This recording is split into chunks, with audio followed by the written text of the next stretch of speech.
সেইদিনা অসমে কেৱল এজন গায়কক বিদায় দিয়া নাছিল।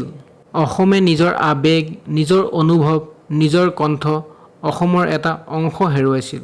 কাৰণ জুবিন দা এজন শিল্পী নাছিল, জুবিন দা অসমৰ প্ৰতিখন হৃদয়ত বাস কৰা এটা অনুভৱ। তেওঁৰ সৈতে বহুত মানুহৰ শৈশৱ জড়িত, বহুত মানুহৰ প্ৰেম জড়িত, বহু মানুহৰ জীৱনৰ দুখ কষ্ট, হাঁহি কান্দোন জড়িত। সেইকাৰণেই তেওঁৰ বিদায় খবৰটো আহোঁতেই সমগ্ৰ অসম যেন নীৰৱ হৈ পৰিছিল। সেইদিনা অসমৰ ৰাস্তা মানুহেৰে ভৰি পৰিছিল। দূৰ দূৰণি, গাঁও চহৰ, নদ নদী, পাহাৰ অঞ্চলত বাস কৰা সকলোবোৰ লোক একেলগে দৌৰি আহিছিল জুবিন দাক এবাৰ শেষ দেখা কৰিবলৈ। কিন্তু আশ্চৰ্যকৰ কথাটো কি জানেনে? প্ৰায় 10 লাখ মানুহ থকাৰ পিছতো তাত কোনো হুলস্থুল নাছিল, কোনো কাজিয়া পাচাল নাছিল। মানুহৰ চকুত পানী আছিল, নীৰৱতা আছিল আৰু বুকু ভৰা কষ্ট আছিল। এনেকুৱা লাগিছিল যেন প্ৰতিজন মানুহেই নিজৰ পৰিয়ালৰ এজন সদস্যক হেৰুৱাইছিল। জুবিন দাৰ অন্তিম যাত্ৰা কেৱল এজন গায়কৰ শেষ যাত্ৰা নাছিল, সেইটো আছিল মানুহ ভালপোৱা এটা জীৱন্ত ছবি। কাৰণ সেইদিনা সকলোৰে পৰিচয় মাত্ৰ এটাই আছিল, সকলোৱে জুবিন দাক নিজৰ মানুহ বুলি ভাবিছিল। মৰম, আত্মীয়তা, বিশ্বাস আৰু আৱেগ, জুবিন দা অসমবাসীৰ বাবে ঠিক তেনেকুৱাই আছিল।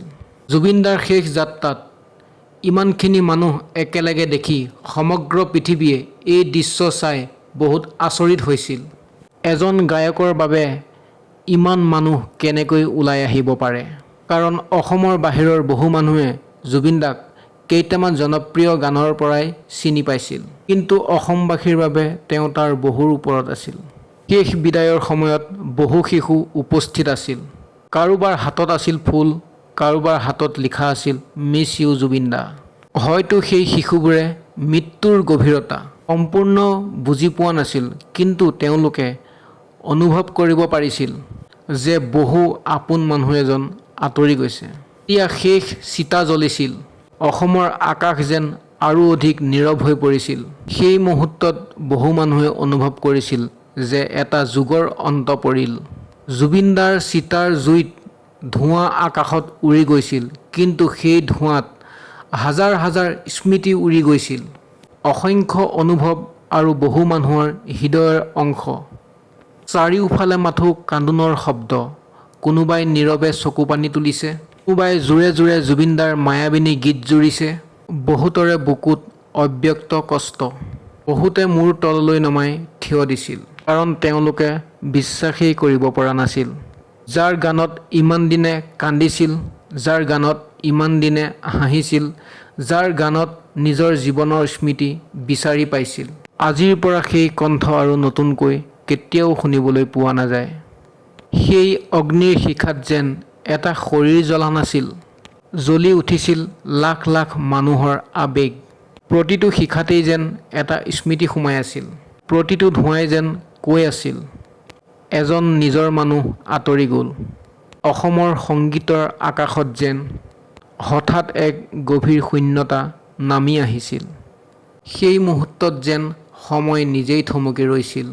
অসমৰ আকাশ, অসমৰ বতাহ যেন অস্বাভাৱিকভাৱে নীৰৱ হৈ পৰিছিল। চাৰিওফালে লাখ লাখ মানুহ থিয় দি আছিল, কিন্তু সেই বিশাল জনসমুদ্ৰৰ মাজতো এক গভীৰ নীৰৱতাই সকলোকে ঢাকি ৰাখিছিল। যি কণ্ঠই বছৰ বছৰ ধৰি মানুহৰ হৃদয়ত সুখ দুখ, প্ৰেম আৰু আশা জগাই ৰাখিছিল, সেই কণ্ঠ আজিৰ পৰা নীৰৱ হৈ পৰিব বুলি কোনেও মানি ল'ব পৰা নাছিল। অসমে সেই দিনটোত বহুত ডাঙৰ কিবা এটা হেৰুৱাইছিল। সেইদিনা কেৱল এজন শিল্পীৰ অন্তিম বিদায় হোৱা নাছিল, সেইদিনা যেন অসমৰ সংগীতৰ এটা যুগ শেষ হৈ গৈছিল। এনে এটা যুগ য'ত মানুহে গানত নিজৰ জীৱন বিচাৰি পাইছিল।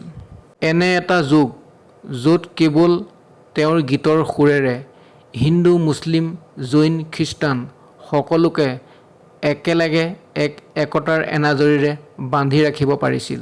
সেইদিনা আকাশত সূৰ্য আছিল, কিন্তু পোহৰ যেন ম্লান হৈ পৰিছিল।